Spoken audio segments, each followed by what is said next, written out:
కోరుట్ల పట్టణంలో 3వ రోజు సిపిఎం ఆధ్వర్యంలో నిరుపేదలతో ఇండ్ల పోరాటం కొనసాగింది. ఇండ్లు లేని నిరుపేదలకు 100 గజాల ప్రభుత్వ భూమి కేటాయించి ఇల్లు కట్టుకోవడానికి 3 లక్షలు ఇవ్వాలని కేపీఎం రాష్ట్ర కమిటీ సభ్యుడు బాలకృష్ణ, జిల్లా convener G Tirupati Nayak demand చేశారు. సంగెం రోడ్లోని 47 ఎకరాల ప్రభుత్వ భూమి గుడిసెలను పేద ప్రజలతో సిపిఎం నాయకులు వేయించారు. అయితే ఈ కార్యక్రమంలో జిల్లా కమిటీ సభ్యులు ఇందూరు సులోచన, ఎంఏ చౌదరి, ముడుగం రాజలింగం, గుమ్మడి రమేష్, జె ఎల్లన్న, తెలంగాణ రాష్ట్ర గిరిజన సంఘం జిల్లా అధ్యక్షులు మైపాల్ నాయక్, ఇండ్లు లేని నిరుపేదలు పెద్ద ఎత్తున పాల్గొన్నారు.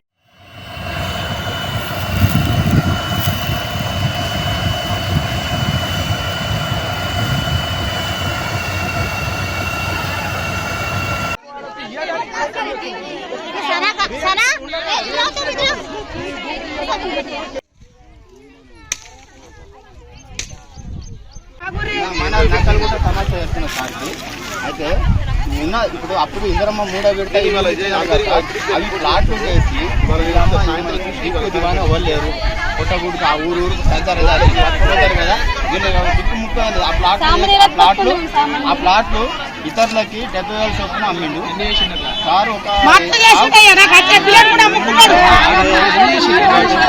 మీరు ఇంక్వైరీ చేయండి, ఫైర్ చేయండి. నక్కలు ఎల్లమ్మ అపోజిట్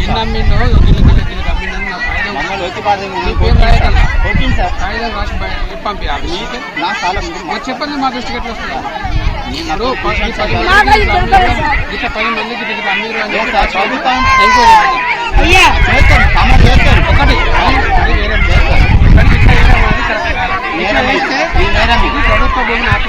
ప్రభుత్వం తెలియబడుతున్నాం సార్, తెలియబడుతున్నాం. మీకు భూమి కావాలి, మీకు ఇల్లు కావాలి,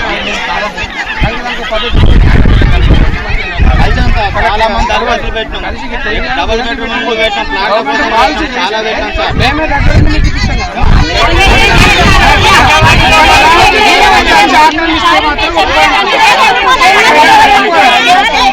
కానీ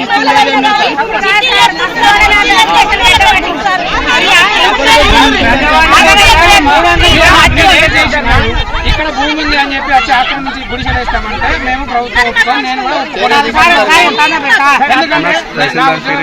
ప్రభుత్వం